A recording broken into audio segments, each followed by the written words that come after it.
श्री शिव महापुराण के अष्टम खंड का पहला अध्याय।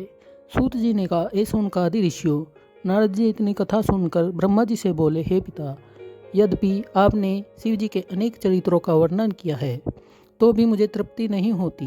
अस्तु मैं चाहता हूँ कि आप अन्य शिवलिंगों की महिमा का भी वर्णन करें।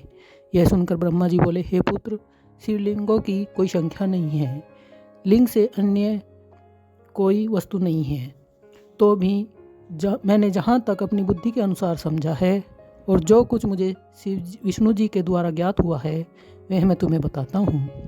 हे नारद, आकाश, अंतरिक्ष, पृथ्वी, पाताल में शिव जी ने जहाँ कहीं किसी देवता, मनुष्य अथवा दैत्य को अपना दर्शन दिया है, वे वहीं लिंग रूप होकर स्थित हो गए।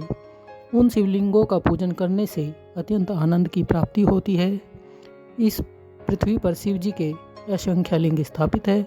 उनमें जो अत्यंत प्रसिद्ध और वर्णन करने योग्य है, उन्हीं का वृत्तांत मैं तुमसे कहता हूँ।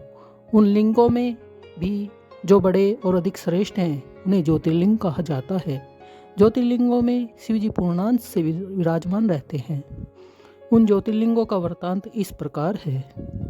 पहले सोमनाथ सौराष्ट्र में गिरजा सहित विराजमान हैं। दूसरे मल्लिकार्जुन श्रीशैल पर स्थित है। तीसरे महाकाल उज्जैनी में सुशोभित है। चौथे अमरनाथ हिमालय पर्वत पर स्थित है। पांचवें केदारनाथ केदार स्थान में सुशोभित है। छठे भीमशंकर डाकनी तीर्थ स्थल पर स्थित हैं। सातवें विश्वनाथ काशी में विराजमान हैं। आठवें त्र्यंबकम गौतमी नदी के तट पर स्थित है। नौवें वैद्यनाथ चिताभूमि में निवास करते हैं। 10वें नागेश दारुक वन में सुशोभित हैं। 11वें रामेश्वरम सेतु के ऊपर निवास करते हैं। 12वें द्युतिमान शिव ग्रह में विराजमान है।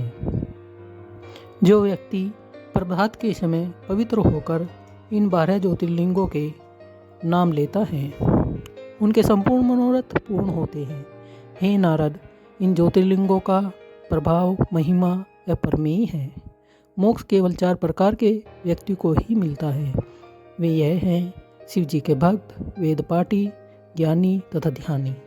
ज्योतिर्लिंगों के दर्शन करने से नपुंसक तथा पापी मनुष्य भी ब्राह्मण का जन्म पाकर मुक्त हो जाते हैं।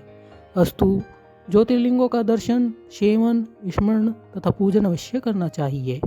अब मैं तुमसे उपलिंगों का अलग अलग वर्णन करता हूँ। पहले अंतकेश अथवा सोमेश्वर उस स्थान पर विराजमान है जहाँ महासागर नामक समुद्र स्थित है। दूसरा रुद्र नामक उपलिंग भृगु कक्ष में है।